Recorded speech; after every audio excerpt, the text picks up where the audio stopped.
visi besar pengurus besar Nahdlatul Ulama pada periode ini adalah mengedepankan tentang persoalan peradaban umat manusia. Visi besar PBNU yang dikomandani oleh Gus Yahya. Ya.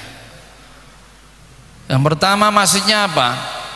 Ya, kita sebagai umat Islam terbesar di NU justru harus memelopori untuk tidak melakukan diskriminasi, tidak melakukan penganiayaan dan ketidakadilan kepada semua umat manusia ya sebangsa dan setanah air. Kita justru menjadi pelopor keadilan, justru menjadi orang yang bisa menjadi tumpuan keadilan itu sendiri. Jangan justru kita menjadi pelopor orang yang mendiskriminasi orang lain. Dan adil ini sulit, apalagi kepada diri sendiri ini sulit.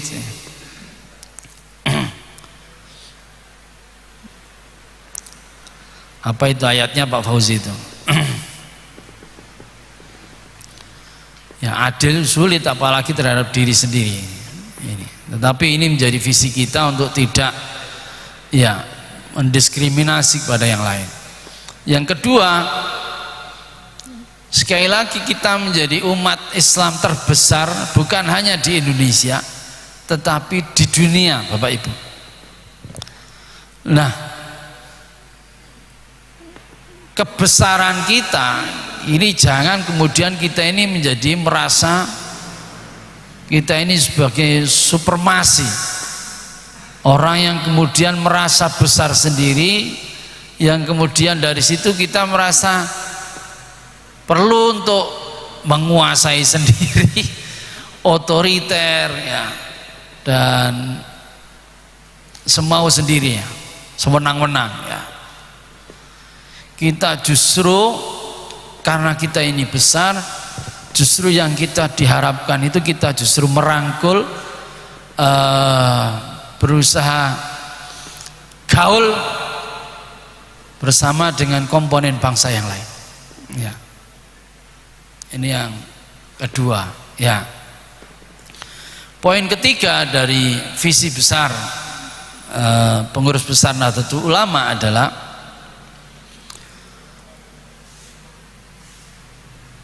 ya, ketika kita bicara NKRI adalah harga mati, maka apapun yang menjadi produk NKRI itu sesuatu yang harus kita taati, karena NKRI harga mati. Sudah sepatutnya ketika kita itu NKRI harga mati, ya kita harus pertahankan, kita harus upayakan itu bisa terlaksana dengan baik.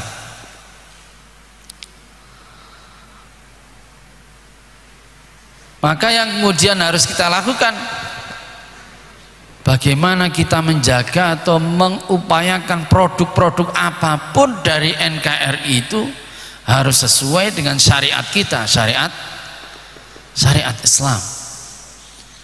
Sebab kita tidak mungkin bicara NKRI harga mati ketika aturan hukum kita menghalalkan yang haram, mengharamkan yang halal. Tidak mungkin. Oleh karena itu justru NKRI harga mati, kita harus bisa betul-betul membuat segala aturan itu sesuai dengan syariat kita, tentu saja dengan cara-cara Nahdlatul Ulama, cara-cara yang beradab, prosedural, sesuai dengan ketatanegaraan kita, bukan cara-cara yang ya melawan konstitusi, cara-cara jalanan, cara-cara yang ya, tidak sesuai dengan apa namanya tata aturan ketatanegaraan kita. Ya, ini NKRI harga mati. Oleh karena itu sepatutnya juga panjenengan para pengasuh, para kiai, penjaga santri, penjaga masyarakat, Ketika NKRI harga mati, ya tidak boleh lagi kiai melarang santrinya untuk menjadi pegawai negeri, kiai melarang santrinya untuk menjadi TNI, ABRI, polisi, ya kiai melarang, ya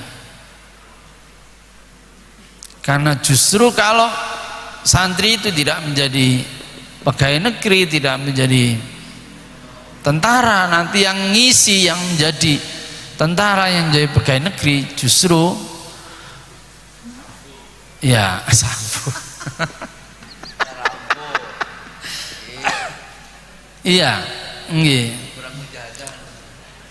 nggak boleh lagi kiai melarang santrinya jadi bupati, ya menjadi apa namanya, para kori boleh jadi bupati, gubernur, para hafid, para kori. Iya, karena NKRI harga mati, bapak-bapak ibu. Yang dengan mereka ini menjabat di jabatan-jabatan vital, justru mereka akan mengisi sesuai dengan kapasitas keilmuan, dengan akhlak mereka, ya. Ya kalau tidak, kita bisa dihapusi orang kayak Sambo ini, sang ngalam dunia dihapusi kabeh. Karena bagi mereka kayak gitu-gitu bukan sesuatu yang bohong, itu bukan sesuatu yang apa ya, dilarang atau sesuatu yang nggak boleh gitu loh. Gitu. Ini oleh karena itu NKRI harga mati itu mengharuskan kita kelanjutannya, bapak-bapak, mafhum muafakohnya itu ya harus boleh jadi pegawai negeri, harus bisa jadi rektor gitu. Itu.